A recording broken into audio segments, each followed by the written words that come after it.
그들이 길 갈 때에 예수께서 한 마을에 들어가심에 마르다라 이름하는 한 여자가 자기 집으로 영접하더라. 그에게 마리아라 하는 동생이 있어 주의 발치에 앉아 그의 말씀을 듣더니 마르다는 준비하는 일이 많아 마음이 분주한지라 예수께 나아가 이르되 주여 내 동생이 나 혼자 일하게 두는 것을 생각하지 아니하시나이까 그를 명하사 나를 도와주라 하소서. 주께서 대답하여 이르시되 마르다야 마르다야 내가 많은 일로 염려하고 근심하나 다같이 몇 가지만 하든지 혹은 한 가지만이라도 족하니라. 마리아는 이 좋은 편을 택하였으니 빼앗기지 아니하리라 하시니라. 아멘. 들면서 질문을 하나 여러분 테스트를 한번 하겠습니다. 여러분의 교양 실력을 한번. 여러분 미술의 조예가 얼마나 있는지 모르겠지만 학창 시절에 한번 이 작품을 다 보셨을 겁니다. 띄워주세요.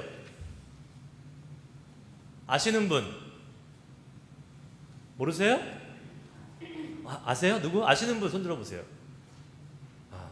우리 교회 수준이 이렇습니다. 진주 귀걸이를 한 소녀. 보신 적은 있죠?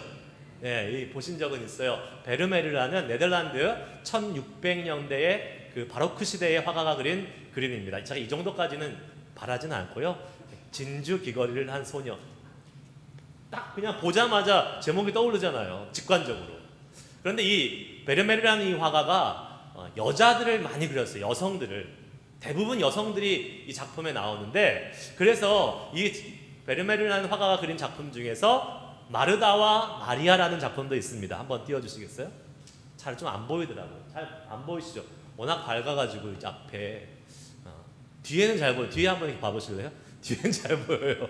네, 훨씬 더 잘 보이죠? 네. 근데 앞에는 이제 빛 때문에 조금 안 보이지만 그래도 한번 자세히 한번 보시기 바랍니다. 제가 커멘트를 하지 않을게요. 커멘트를 하면 선입견이 들어가기 때문에 지금부터 10초간 그냥 그림만 보시기 바랍니다. 시작.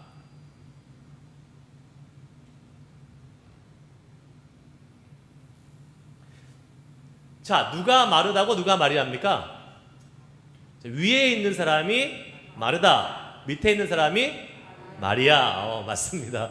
거꾸로 생각하시면 안 돼요. 예수님의 눈이 누구 보고 있어요? 마르다를 보고 있어요. 예수님의 손은 마리아를 가리키고 있습니다. 왜 그런지는 잘 모르겠어요. 저도 작가가 아니기 때문에. 그런데 분명한 사실은 예수님의 눈길이 환한 눈길입니까? 아니면 인자한 눈길입니까? 여러분 잘 보이세요? 저는 안 보이는데.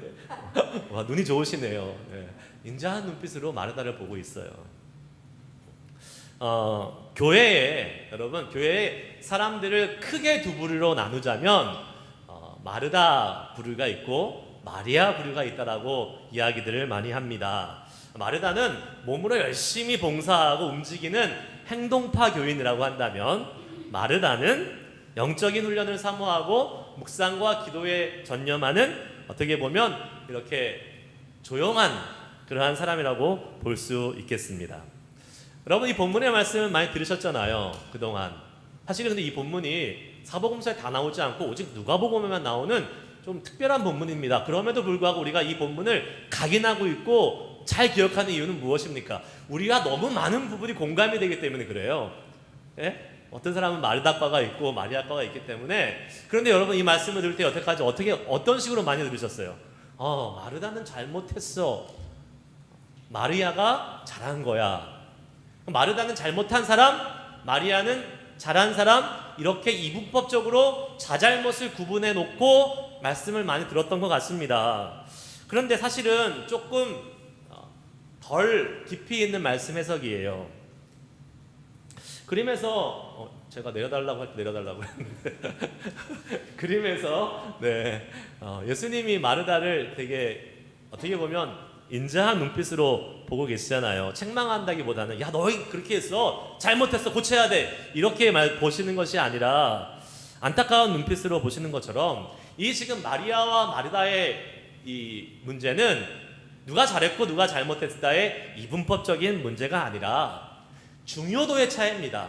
마리아의 한 일도 중요하고 마르다의 한 일도 중요해요. 다 중요한 일이에요. 그런데 결론을 우리가 다 알죠. 마리아가 예수님 발 밑에서 말씀을 들었던 것이 더 중요하다라고 예수님은 결론을 내려주고 계십니다. 마리아가 한 일이 잘못됐다가 아니에요.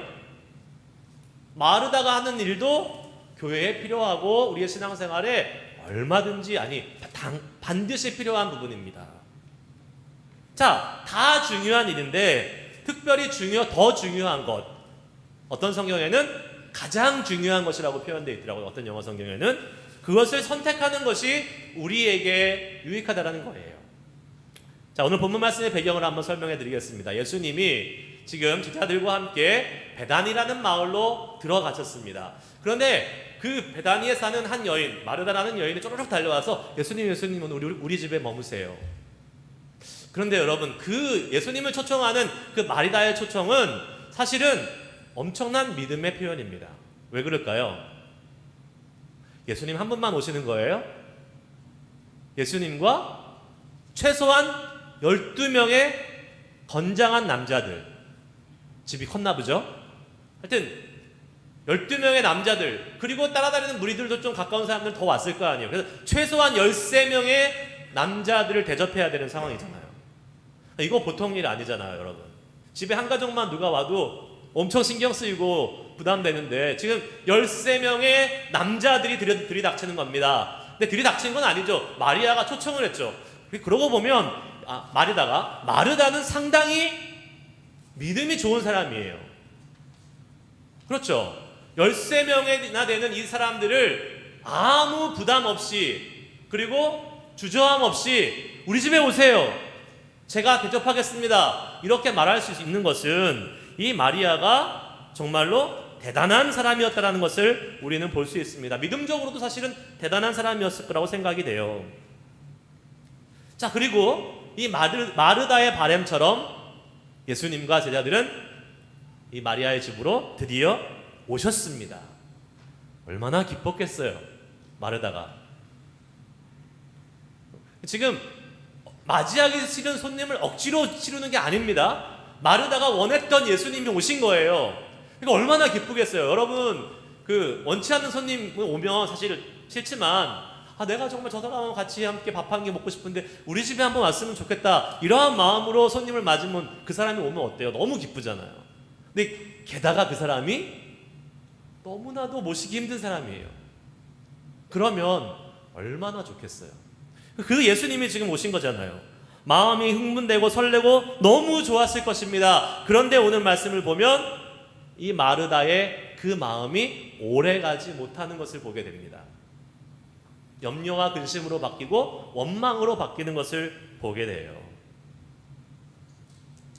선하고 좋은 마음, 기쁘고 설레는 마음으로 예수님을 모셔드려서 그 예수님과 같이 함께 교제하고 밥 먹기를 소망했던 마르다, 그 마음이 염려와 근심으로 바뀌는 상황이 벌어집니다. 제가 본문 말씀을 다시 한번 읽을 테니까 여러분들은 잘 들어보시기 바랍니다. 39절에서 41절입니다.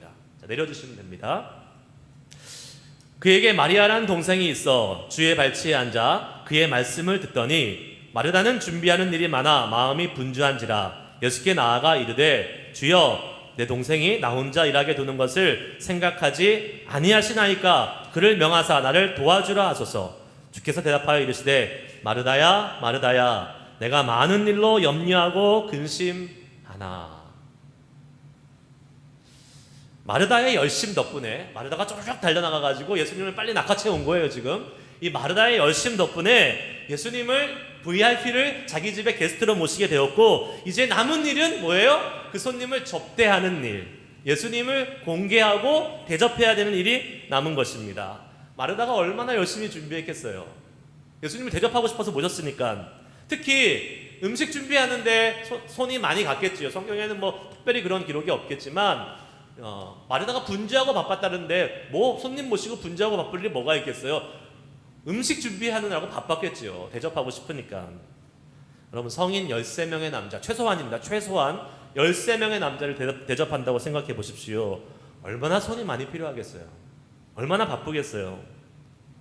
그리고 다른 분도 아닌 예수님이 오셨는데, VIP가 오셨는데 최고의 음식을 대접하고 싶은 것이 마르다의 그 심정 아니겠습니까? 쌀도 씻고 야채도 다듬고 국도 끓이고 찌개도 끓이고 전도 부치고 막 지금 정신없이 바쁜 상황이 지금 우리 마르다의 상황인 것입니다. 몸이 10개라도 모자를 판국입니다. 그런데 그 상황에 누가 보여요? 마리아, 동생 마리아가 눈에 들어왔어요. 이 마리아가 뭐하고 있습니까? 지금 예수님의 발 앞에 앉아서 예수님의 말씀을 듣고 있어요. 이거는 사실 당시 유대 상황의 그러한 배경으로는 맞지도 않고 해서도 안 될 일이에요. 예수님의 그 어떠한 그 중요한 인물, 권위자 앞에는, 그리고 성경에 대해서 얘기하고 나누는 거는 여자들은 제외입니다. 남자들만 허락됐었어요. 그러니까 예수님 발 아래에 있는 사람들은 다 누구예요? 남자, 제자들이에요. 제자 중에 여자 없잖아요. 제자들이에요. 근데 지금 그 사이에 누가 끼어 있는 거예요? 마리아가 쪼르륵 가서 그 앞에 앉아 있는 겁니다. 그런데 이 상황이 왜 지금 마르다의 마음을 불편하게 만들었습니까? 자기 바쁜데, 손이 모자른데 왜 너는 가지도 않아야 될 자리에 가서 굳이 그 자리에 앉아 있냐라는 것이죠. 마르다의 마음이 불편해지기 시작했습니다. 그러니까 자기가 하는 일을 도와야 되는데 안 하고 지금 다른 데 가 있고, 그게 마음에 불편한 거예요. 마리아를 보니까.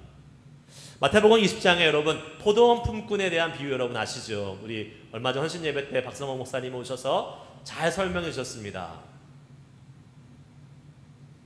아침에 9시에 일꾼을 한 명 부르고 또 정오에 가서 한 명을 부르고, 미리 아주 앞서가시면서 띄워주셨네요. 네, 3시에 부르고 5시까지 부릅니다.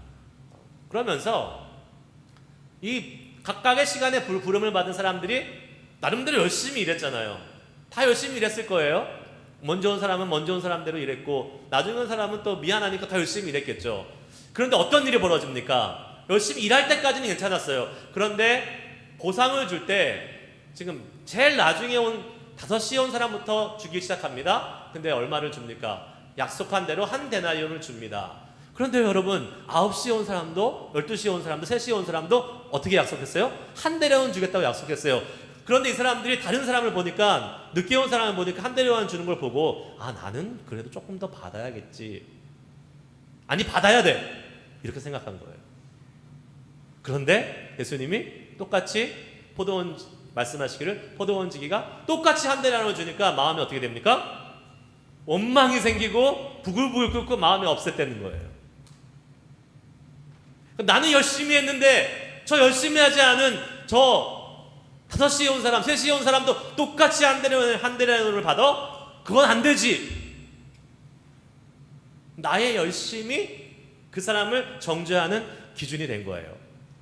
하지만 9시에 온 사람이 한 데나리온을 받는 것이 정당한 겁니까? 안 정당한 겁니까? 정당한 거예요. 예수님이 그렇게 약속하셨고 원래 약속하신 대로 준 것입니다. 여러분, 사실 우리가 열심히 일할 수 있는 것은 좋은 거예요. 그렇죠? 아니에요? 열심히 일할 수 있는 것은 좋은 겁니다. 열심히 일할 수 있는 기회가 많으시길 축복합니다. 아멘. 아멘. 좀 적당하게 일하실 거예요? 열심히는 일하는 게 좀 힘들어요? 열심히 하는 게 좋은 거예요, 여러분. 제가 과거에 이제 부목사로 부교역자로 일할 때 감사하게 제가 섬기던 교회들은 다 부흥했어요.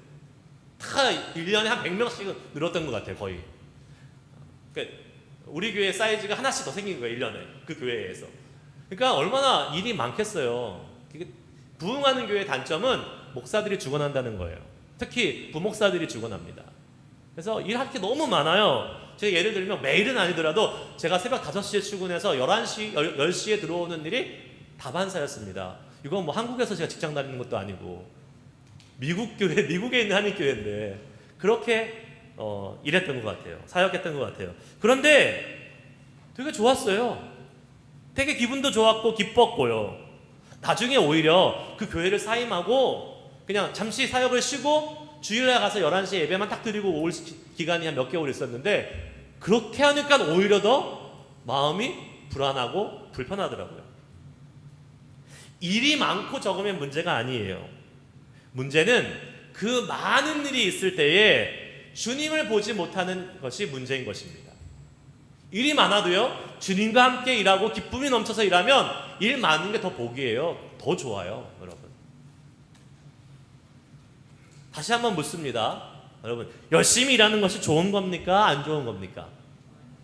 아니, 그렇게 쉽게 대답하시면 안 돼요. 좋을 수도 있고 안 좋을 수도 있어요. 열심을 가지고 올바른 방향, 주님이 원하시는 방향으로 나아가야지 좋은 것이지, 내 열심만 있고 주님이 원하시는 것이 아니에요. 주님이 원하시는 방향이 아니야. 나의 열심만 있어요. 그러면 그거는 좋지 않은 것이에요. 나쁜 거예요. 잘못된 것입니다.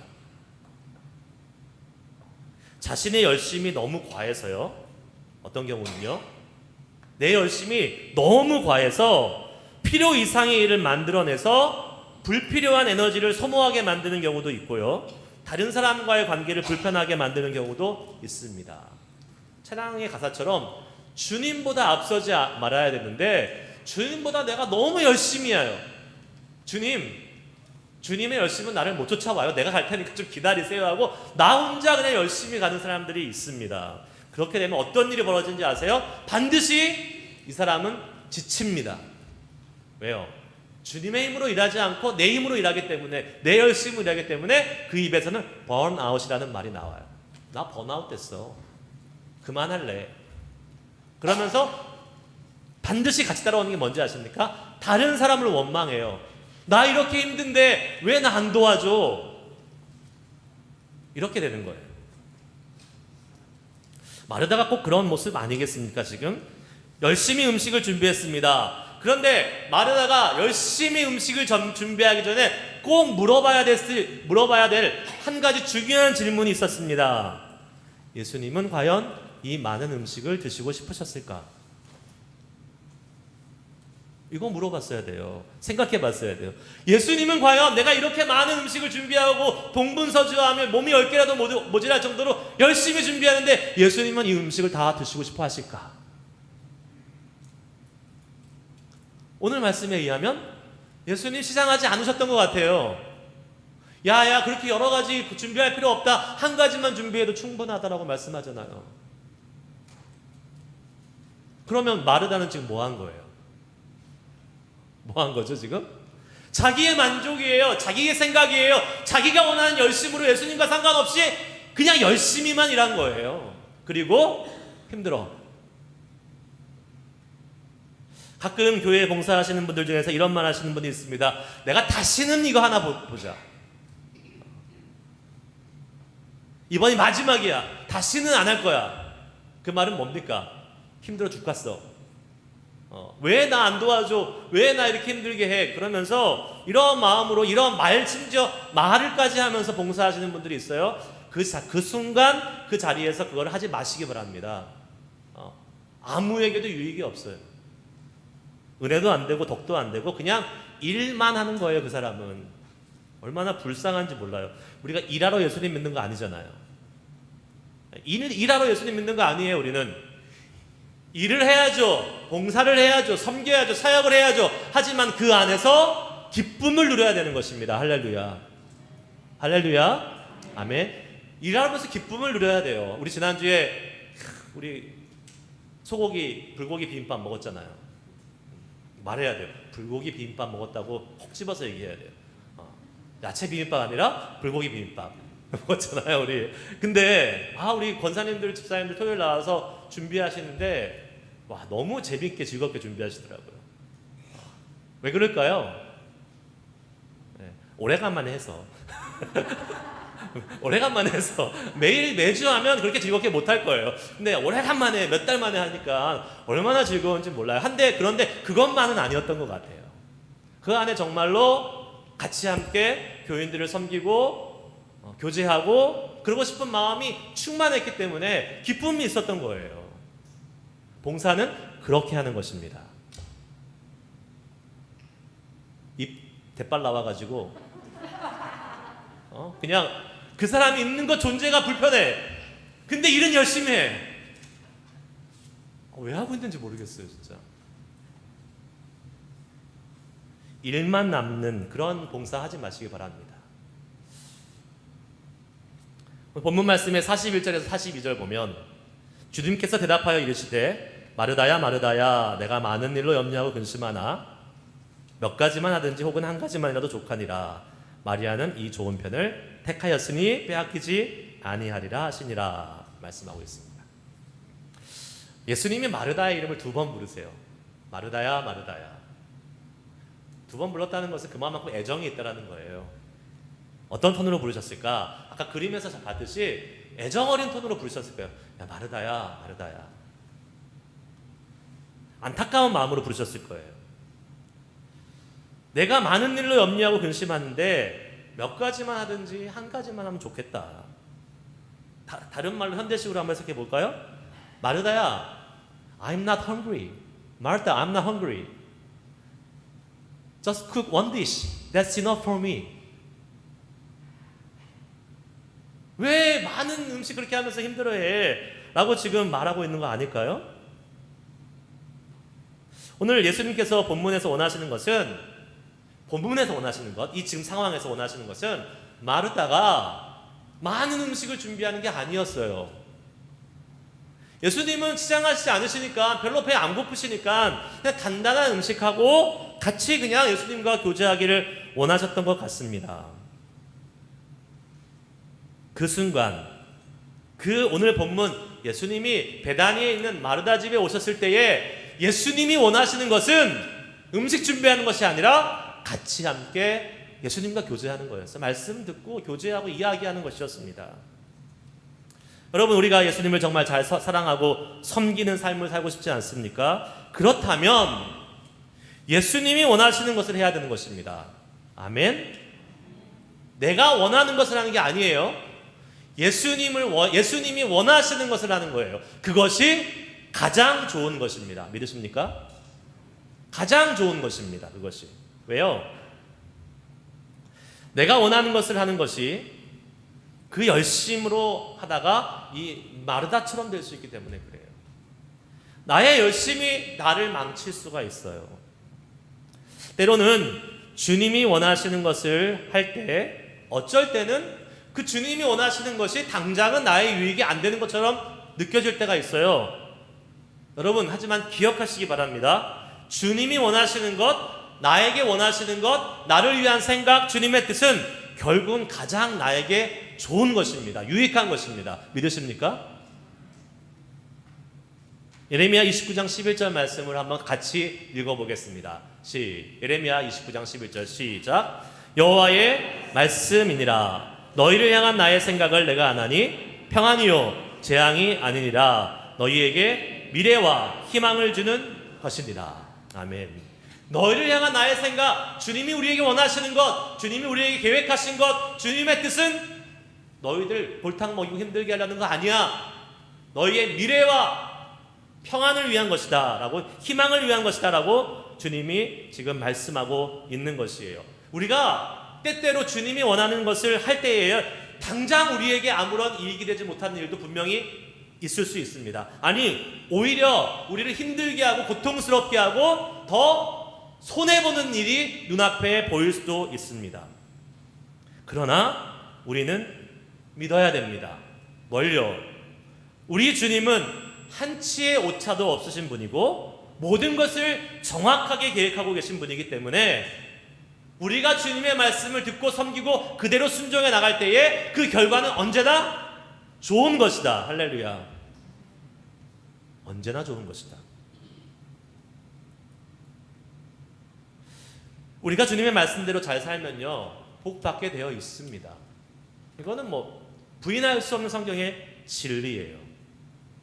시편 18편 30절 말씀도 함께 읽어보겠습니다. 같이 읽습니다. 시작. 하나님의 도는 완전하고 여호와의 말씀은 순수하니 그는 자기에게 피하는 모든 자의 방패시로다. 아멘. 하나님의 도는 어떻다고요? 완전하고 하나님 여호와의 말씀은 순수하다. 예. His way is perfect. The word of the Lord proves true. 그러니까 하나님의 그러한 말씀과 하나님의 그 길이 뭐예요? 완전하고 정확하고 진실되고 진리이다라고 말씀하고 있는 것 아니겠습니까?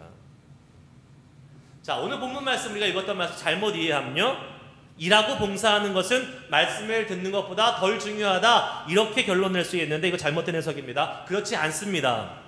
예수님이요, 만약에 지금 이 마르다 집에 왔을 때 이 상황이 정말 시장하세요. 너무 배고프세요. 힘들어요. 그러면 반대로 얘기하셨을 거예요. 예수님이 뭐라고요? 마리아에게 마리아야 마리아야, 마르다는 이 좋은 편을 택하였으니 빼앗기지 아니하리라. 그렇지 않겠어요? 예수님이 원하시는 것이 음식 준비하는 거였다면 마르다가 지금 이 말을 들었겠지요. 그런데 지금은 예수님이 시장하시지 않다는 겁니다. 그러니까 지금 음식 준비하는데 시간 보내지 말고 와서 나랑 교제하자, 내 말을 들어라 라고 말씀하고 있는 것입니다. 예수님이 무엇을 원하시는 거가, 주님이 무엇을 원하시는지가 중요합니다. 우리 인생에서. 그렇다면 주님이 우리에게 원하시는 것을 알 수 있는 방법이 도대체 무엇입니까? 여러분 성령 충만하고 신령해가지고 매일같이 주님께서 짠 나타나셔가지고 야 아무개야 오늘은 이거 해라 이렇게 말씀하세요? 그러신 분 있으면 저한테도 좀 알려주세요. 예, 저도 좀 가서 좀 배우게. 예. 그렇지 않죠. 주님이 그렇게도 중요한 순간에 말씀하십니다. 그렇게 정말 필요한 순간에. 근데 보통 그렇게 말씀 안 하세요. 어떻게 말씀하세요? 여러 가지 방법이 있죠. 우리가 뭐 기도 중에, 말씀 중에, 개인 묵상 중에 하나님의 뜻을 알 수 있는 방법이 있지만, 제가 분명한 한 가지 주님의 뜻을, 우리를 향하신 예수님이 원하시는 것이 무엇인지를 알 수 있는 방법을 알려드립니다. 그것은 매 주일마다 강단을 통해 선포되는 하나님의 말씀입니다. 아멘. 그거 믿지 않으면 이 자리에 여러분 앉아 있을 필요 없어요. 왜 시간 낭비하고 계세요? 내 개인을 향해서, 우리 교회 공동체를 향해서 하나님이 세우신 설교자를 통해서 하나님의 뜻을 지금 이 시간 우리에게 말씀하고 계시는 겁니다. 할렐루야. 그 믿음이 있어야 돼요. 제가 어저께 말씀 준비하다가 새벽 5시에 잤어요. 2시간 자고 일어나서 지금 와서 말씀 전하고 있는 거예요. 공채사 하는 거 아닙니다. 제가 왜 그럴까요? 그냥 대충 준비하고 일찍 자고 말씀 전하면 되잖아요. 제가 왜 이럴까요?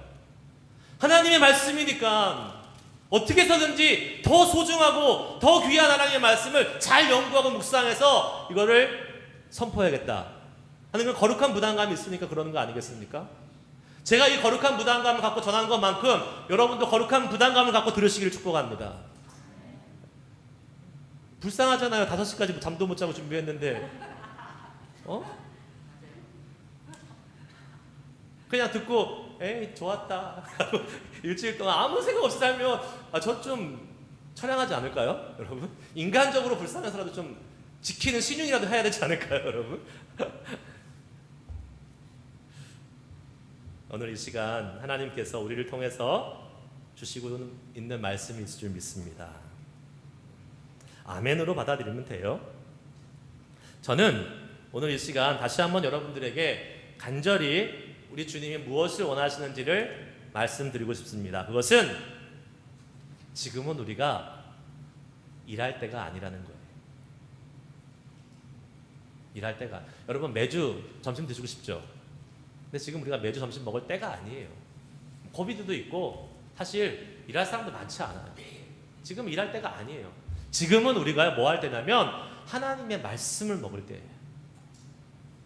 하나님의 말씀으로 우리가 새로워질 때라는 사실입니다. 지난 몇 개월 동안 우리는 신약 성경 전체와 구약 역사서 통독을 마쳤습니다. 많은 분들이 참여하셨어요. 너무 감사하고 너무 제가 격려가 됩니다. 근데 아직도 참여하지 못하신 분들이 계세요. 하셔야 됩니다. 하나님이 원하시는 겁니다. 주님이 원하시는 거예요. 어떤 분들은 이렇게 해요. 주님이 원하시는 건데 성경 말씀을 읽으면 좋을 줄 알았어. 웬걸? 더 시험이 들어요. 아니 이거 뭐 이해도 안 되고 어렵고 졸리고 말씀 읽다가 시험 드는 사람도 있는 거예요. 그래도 읽어야 됩니다. 왜요? 주님이 원하시니까. 그리고요 말씀 읽은 거는 어디로 가지 않습니다. 이 말씀 읽은 거는요 우리 안에 계속 쌓이고 있는 거예요. 내가 지금 이해되지 않는 구약 역사서 읽으면서 여러분들 힘드셨다고 막 얘기하시는 분들 들었는데 저도 힘들었어요. 여러분만 힘든 게 아니었어요. 힘들어요. 하지만 그 어렵고 이해 안 되는 말씀이 우리 가운데 쌓여갈 때 언젠가 하나님이 정해놓으신 그 순간에 폭발합니다. 하나님의 말씀은 능력이 있기에 분명히 우리 영혼을 살리고 회복시키시고 더욱 강건하게 하실 줄 믿습니다. 할렐루야. 말씀을 마치면서 제가 5분짜리 광고가 영상 하나를 준비했어요. 이 영상을 여러분 편집해 보신 분들 안 계시죠? 영상 1분 편집하는데 1시간씩 든다 그래요. 저 5분 편집하니까 몇 시간 들었겠어요? 5시간까지는 안 들었어요. 저는 조금 효율적으로 해서 한 1시간 반, 2시간 정도 걸렸어요. 5분, 제 1시간 반과 2시간이 들어있는 겁니다, 여러분. 제가 오늘 공지사 되게 많이 떠는 것 같아요. 그만큼 열심히 보시라고요, 여러분. 자, 어제 제가 예고해드렸습니다. 새벽기도 때 울산대 법철학 교수인 이정훈 교수님의 간증입니다.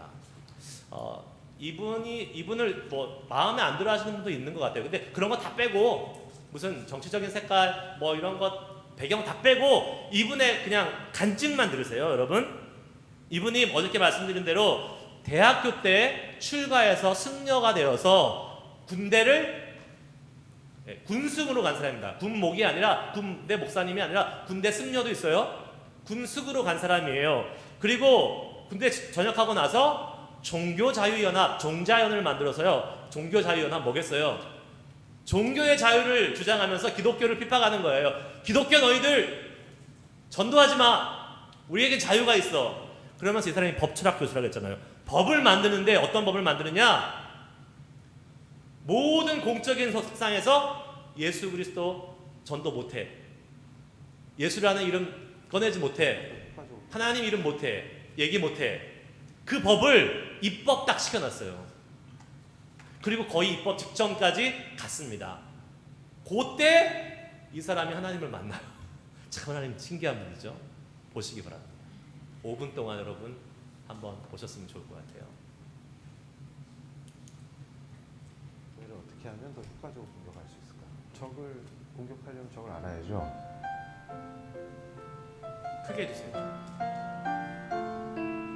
자, 성경을 왜 크게 보셨습니까? 해주세요. 기독교를 알아야 기독교를 공격할 수 있잖아요. 지피지기는 백전백승이다. 그렇죠. 그러니까 저한테 기독교는 악이자, 네. 사회 악이자 뿌리 뽑아야 될 대상이기 때문에. 아니 읽다 보면 이게 진리라는 거를 못 느낍니다. 그게 부작용이 심해요. 자꾸 은혜를 부작용이 심해요. 읽을수록. 읽으면서 은혜를 부작용을 받아. 하죠. 왜냐하면 그러면 또 부정하고. 왜냐하면 이제 이 종교개 역사를 공부하면서 말씀을 같이 읽게 되면 큰 은혜를 받아요. 그런데도 예수가 누군지 모르니까 잠깐 은혜 받았다가 다시 이제 그렇죠. 그러니까 더 투쟁해야 된다 이런 식으로 생각해요. 그러니까 아침에 그러니까, 말씀 읽으시고 이렇게 시티스트로, 활동하셨다가 그러니까 말씀 읽고 종교개 역사, 네. 한국교회사 공부하고 그러니까 집에 오면 TV는 예, CTS. 쉴 때는 CTS 봐야죠. 왜냐하면 시간이 아깝잖아요. 그러니까 누가 보면은 네. 안수 집사나 장로예요. 그렇죠. 네, 철저한. 네. 비판하면서 재미를 느껴요. 그러니까 이제 저한테는 그게 오락과 같은 거죠. 그러니까 예를 들어서 목사님들이 설교하실 때 트집 잡아가지고 혼자 비판하면 그렇게 재밌어요. 집에 왔는데 제가 쉬는 동안 아내가 이제 음식을 하고. 밥을 차려주려고 네. 늦은 점심을 주려고 준비하고 저는 이제 잘 됐다. 쉴 때 CTS를 봐야지 이러면서 CTS를 돌렸어요. 죄를 말씀하시는데 이제 그때 제가 죄라는 단어에 완전히 꽂혔어요. 그러니까 완전히 저를 사로잡아 버린 거예요. 죄? 이렇게. 그래서 평소 같았으면 죄인? 목사님이나 잘하세요. 이렇게 또 반발하면서 비판을 했어야 되는데 비판이 안 나와요. 갑자기. 그러면서 제가 이제 뭐 혀가 굳었다 이런 표현을 썼는데 정확히 말씀드리면 언어를 잃어버렸다는 표현이 맞을 것 같아요. 그러니까 갑자기 굉장히 숙연해지고 함부로 입을 놀릴 수 없게 된 거죠. 그 상태에서 엎드렸어요, 땅바닥에. 그러니까 정확하게 표현드리면 그때 느낌이 세포까지 내가 죄인이라는 걸 알게 되고 있어요. 그냥 전적으로 부패한 죄인이라는 게 그냥 알게 되니까 네. 견딜 수가 없어요. 죽는 거 외엔 길이 없구나 해서 음. 제일 강한 느낌이 난 죽었다였습니다. 그래서 당시. 예, 꼼짝도 못하고 방바닥에 엎드려서 떨었죠. 부들부들 떨었죠. 그때 이제 정신을 차리면서 왜 안 죽었을까가 굉장히 궁금해지. 예. 분명히 죽었어야 되는데 왜 안 죽었지? 그걸 막 생각하는데 그때 이게 폭풍처럼 그동안 읽었던 말씀 속에 예수님이 떠오르고 그러면서 예수가 누구시냐? 도대체 이분이 누구시냐? 예. 그러면서 내가 왜 안 죽었는지가 떠오르는데 이 주님이 고난 받으신 게 그렇게 다가와요. 그래서 지금도 얘기하려니까 또 목이 메어가지고 십자가가 뭔지 알겠고요. 그러면서 이 거룩하신 창조주가 그러니까 누가 죽으신 거냐 이거를 느낄 때 감당할 수 없는 거죠. 도대체 누가 죽으신 거냐 이분이 누구시냐 그러니까 완전하시고 거룩하신 창조주신데 이분이 어떻게 나같이 더러운 자를 위해서 그 고난을 다 겪으시고 십자가에서 죽으시냐. 그러니까 그 사랑이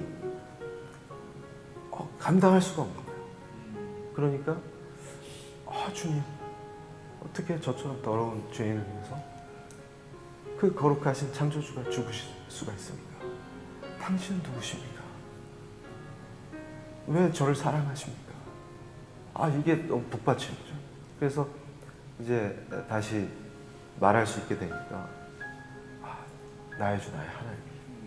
그래서 그게 생각나요. 그 못 잡는 손을 같이 만져주시는 거. 그래서 당신을 사랑합니다. 제가 지금부터 영원까지 당신을 따르고 싶습니다. 당신은 저의 주님이십니다. 이게 고백하게 된 거죠. 이 간증이 2019년도에요. 기독교 방송에서 나왔던 간증이에요. 이분이 회심을 언제 했냐면 2007년도에 했어요. 무려 13년 정도가 지난 뒤죠. 근데 여전히 자신의 회심의 순간을 기억하면서 이야기할 때 감격과 감동이 있어요. 사회자들이 다 눈물을 닦아요. 이 풀 버전 제가 보내드릴 테니까 교회에다 올려놓을 테니까 홈페이지에다 한번 보시기 바랍니다. 여러분에게 찾아오셨던 예수님을 만났던 그 순간을 떠올리고 얘기할 때 눈물이 나십니까 지금? 나세요? 감격이 되세요? 네, 되면 정말 감사한 일이에요. 10년도 넘은 회심의 사건을 회고하면서 간증을 하는데 아직도 감격과 눈물과 감사가 넘치는 이분을 보고 이분 진짜 예수님 사랑하는구나 라는 것을 느꼈습니다. 그런데 제가 이분의 간증을 보여드린 이유가 있습니다. 왜일까요? 이게 음향이 조금 클리어하지 않아서 잘 들으셨는지 모르겠지만 이분이요 예수님 믿기 전에 회심하기 전에 어떻게 했다 그랬어요? 말씀을 비판하기 위해서 매일같이 말씀을 읽었대요. 매일같이. 바쁜 날은 더 일찍 일어나서 읽었다는 거예요. 왜요? 비판해야 되니까. 오늘 말씀 비판해야 되는데 이 말씀을 안 읽으면 안 돼. 그래서 매일같이 읽었고 시간이 날 때마다 집에서 밥 먹을 때 기독교 방송을 틀어놓고 비판하려고 목사님의 말씀, 설교 말씀을 듣고 간증을 듣고 했다라는 겁니다. 물론 동기가 좋지는 않았어요. 그런데 뭐가 있었어요? 말씀이 계속 쌓이고 있었던 거예요. 그 안에. 그리고 어느 날 주님이 찾아오셔서 죄인임을 깨닫게 하는 그 순간 어떻게 됐습니까? 그동안에 쌓였던 그 말씀, 하나님을 비판하고 성경을 비판하기 위해서 막 쌓아뒀던 그 말씀이 살아서 움직인 거예요. 그래서 그냥 예수 믿고 구원받은 평범한 사람이 아니라 정말 그 예수님의 말씀의 능력에 사로잡힌 사람이 된 거예요. 왜요? 말씀이 쌓여 있었으니까. 아까 얘기하잖아요. 죄를 깨닫는 순간 그동안 읽어왔던 말씀이 주르륵 지나가면서 예수님의 그 십자가의 사건, 하나님의 말씀의 그 능력이 실타래처럼 쫙 부러지면서 어마어마한 자기가 감당할 수 없는 놀라운 은혜로 다가왔다고 얘기하잖아요. 말씀이 그런 거예요, 여러분. 말씀은 우리의 영혼을 살립니다. 말씀 읽어야 돼요, 안 읽어야 돼요? 읽어야 돼요. 읽어야 돼요. 제가 목표 몇 명이라고 했어요, 이번에? 모세오경 50명이라고 했어요. 36명이었는데 최고 기록이 50명. 좀 더 늘릴까요?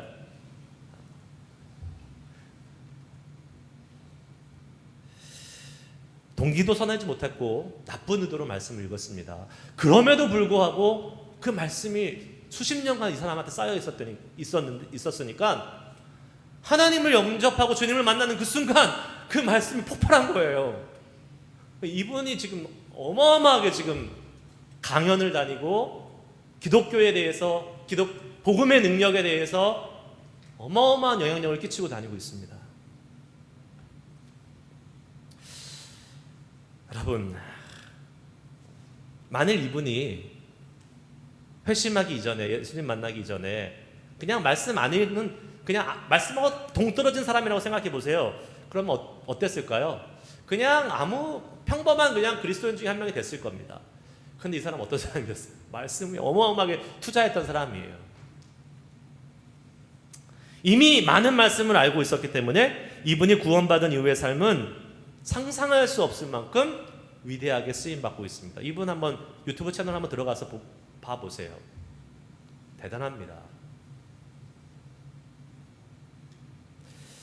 말씀은 이런 거예요. 한 사람의 인생을 송두리째 바꿔버리는 것뿐만 아니라 다른 사람에게도 위대한 영향을 끼치는 것이 말씀의 능력입니다. 그런데 말씀 한 번도 안 읽고 주중에 성경책 한 번도 펴보지 않고 사는 사람 절대로 이러한 경험할 수 없습니다. 절대로 하나님을 깊이 경험할 수 없습니다. 그러니까 우리는 말씀 읽어야 돼요. 제가 권면합니다. 36명, 30명 통독했는데 되게 많은 숫자예요. 저 너무 감사했다 그랬잖아요. 격려가 됐다 그랬잖아요. 하지만 30명, 36명 밖에 계신 분들 잘 들으십시오. 잘 들으세요. 자, 말씀 읽어야겠어요? 안 읽어야겠어요? 읽어야 돼요. 읽으셔야 됩니다. 그리고 오늘 통독표 나눠드렸어요. 내일부터 모세오경 한 달 반 동안 45일 동안 읽습니다. 어려운 거 아니에요. 여러분 충분히 할 수 있어요. 하루에 15분만 투자하면 읽을 수 있습니다. 하나님의 말씀의 능력을 경험하고 싶다면 읽으세요. 경험하고 싶지 않으면 안 읽으셔도 돼요. 제가 말하죠? 자기 손해. 안 읽으면 자기 손해. 우리 주님이 원하시는 것이 무엇일까? 나에게 원하시는 것이 무엇일까? 우리 교회에 원하시는 것이 무엇일까? 이게 중요한 겁니다. 지금 오늘 말씀을 통해서 선포됩니다. 모세오경 읽어라. 다른 거 없어요. 간단해요. 심플해요. 모세오경 읽어라예요. 그 말씀에 순종해서 주님의 원하시는 것을 해드리는 삶을 살 때에 그것이 뭐라고요? 나에게 가장 좋은 것이다. 그 은혜를 경험할 수 있는 우리 모두가 될 수 있기를 주의 이름으로 축복합니다. 기도하시겠습니다.